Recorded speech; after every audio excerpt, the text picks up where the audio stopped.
Assalamualaikum warahmatullahi wabarakatuh.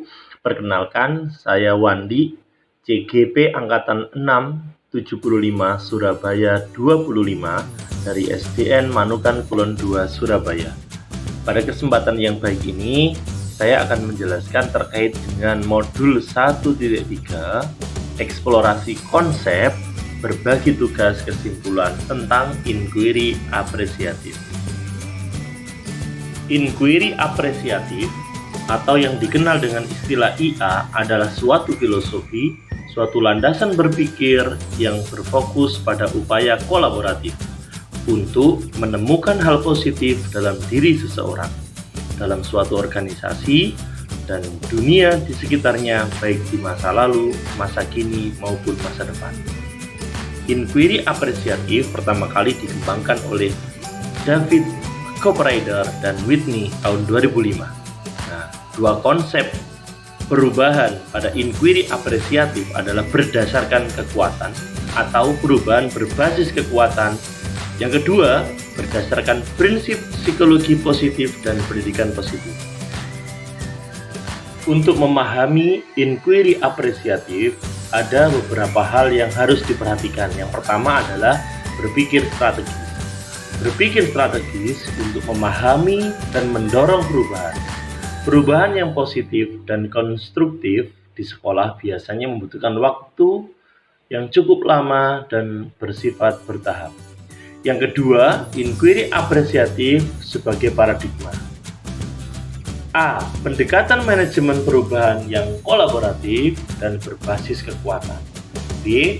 Membantu membebaskan potensi inovatif dan kreativitas, serta menyatukan orang dengan cara yang tidak dapat dilakukan oleh proses manajemen perubahan yang biasa. C. Mengupayakan agar kelemahan suatu sistem dalam organisasi tidak menjadi penghalang, karena semua aspek dalam organisasi fokus pada penyelarasan kekuatan. Poin yang ketiga, inquiry apresiatif sebagai pendekatan manajemen perubahan atau Bagja. Adapun tahapan Bagja yang pertama adalah B. Buat pertanyaan utama, define. Kemudian A. Ambil pelajaran, discover. Kemudian G. Gali mimpi, dream. Kemudian C. Jabarkan rencana, design. Kemudian tahapan yang terakhir adalah A. Atur eksekusi atau deliver. Tahapan yang pertama pada Bagja adalah buat pertanyaan utama. Jadi langkahnya adalah merumuskan pertanyaan sebagai penentu arah penelusuran terkait perubahan yang diinginkan atau perubahan yang diimpikan. Langkah kedua yaitu ambil pelajaran.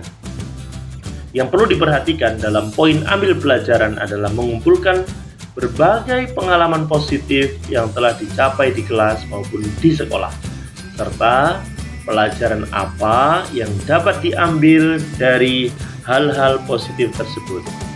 Pada langkah yang ketiga adalah gali mimpi. Tahapannya pada gali mimpi adalah menyusun narasi tentang kondisi ideal apa yang diimpikan dan apa yang diharapkan terjadi di lingkungan pembelajaran. Nah, disinilah visi benar-benar dirumuskan dengan jelas. Tahapan selanjutnya adalah jabarkan rencana atau desain. Langkahnya merumuskan rencana tindakan tentang hal-hal penting apa yang perlu dilakukan untuk mewujudkan misi. Kemudian di langkah terakhir yaitu atur eksekusi, memutuskan langkah-langkah yang akan diambil, siapa yang akan Bapak Ibu ajak dan pasti mau untuk terlibat dalam kegiatan tersebut. Kemudian bagaimana strateginya dan aksi lainnya demi mewujudkan visi perlahan-lahan. Yang terakhir, proses inquiry dalam Bagja.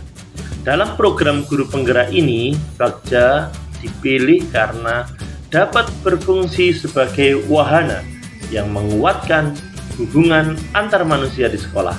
Pertanyaan-pertanyaan yang dibuat dalam tahap demi tahap memungkinkan guru penggerak sebagai pemrakarsa, pemimpin, dan pengelola perubahan untuk menguatkan hubungan antar manusia dan gotong royong. Terima kasih atas perhatiannya. Sampai jumpa pada video berikutnya. Assalamualaikum warahmatullahi wabarakatuh.